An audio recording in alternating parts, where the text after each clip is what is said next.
নমস্কার, নিত্য নতুন রান্নায় সবাইকে স্বাগত। কালিয়া তো আমরা রুই মাছ, কাতলা মাছ অথবা অন্যান্য মাছ দিয়ে বানিয়ে থাকি, কিন্তু পাবদা কালিয়া কি এভাবে কোনোদিনও বানিয়েছেন? যদি না বানিয়ে থাকেন তাহলে আজই একবার ট্রাই করুন। ট্রাই করলেই বুঝতে পারবেন যে কতটা অসাধারণ এই রেসিপি।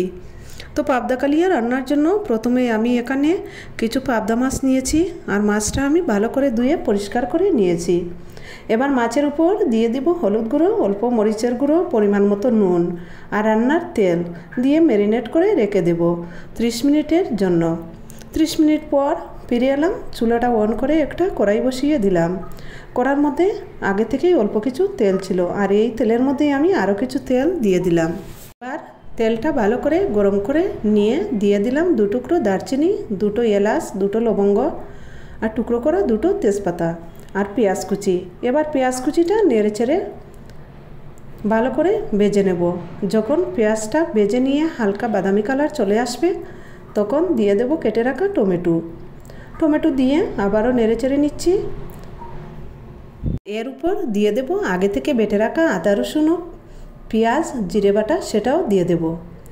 আর এই মশলাটা ততক্ষণ ভেজে নেব যতক্ষণ না এর কাঁচা গন্ধ চলে যাচ্ছে।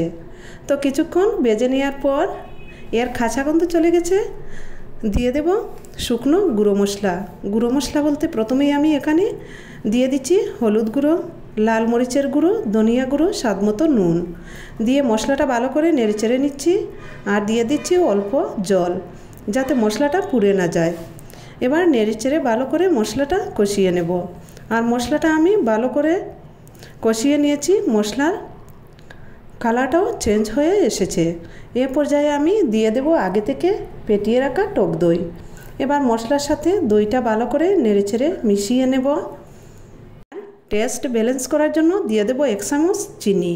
এবার মশলাটা আমি নেড়েচেড়ে ভালো করে আরও কিছুক্ষণ কষিয়ে নেব। তো আরও কিছুক্ষণ মশলাটা কষিয়ে নিয়েছি। এবার কষানো মশলার সাথে 20 মিনিট আগে যে ম্যারিনেট করে রেখেছিলাম মাছটা সেটাও আমি দিয়ে দেব।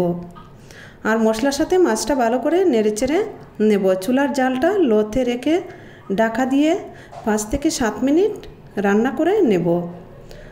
5 থেকে 7 মিনিট রান্না করার পর ঢাকা সরিয়ে আলতো হাতে একটু নেড়ে নিচ্ছি। দেখুন কত সুন্দর করে কষানো হয়ে গেছে, আর তেলটাও উপরে উঠে এসেছে। এ পর্যায়ে দিয়ে দেব আগে থেকে ফুটিয়ে রাখা গরম জল।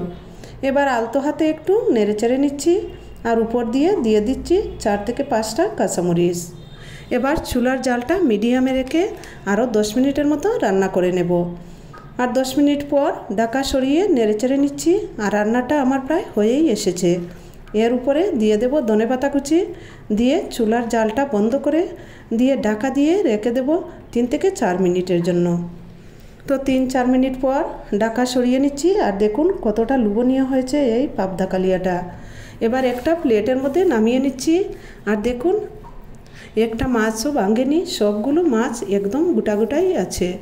আর এভাবে যদি আপনারা একবার এই পাবদা কালিয়া রান্না করে নেন তাহলে বুঝতে পারবেন কতটা টেস্টি হয় এই রেসিপিটা। আপনারা অন্তত একবার ট্রাই করবেন, কমেন্টে আমাকে জানাবেন, বেশি বেশি করে শেয়ার করবেন। আরও নতুন নতুন রেসিপি পেতে চ্যানেলটাকে সাবস্ক্রাইব করে পাশে থাকবেন। ধন্যবাদ সবাইকে।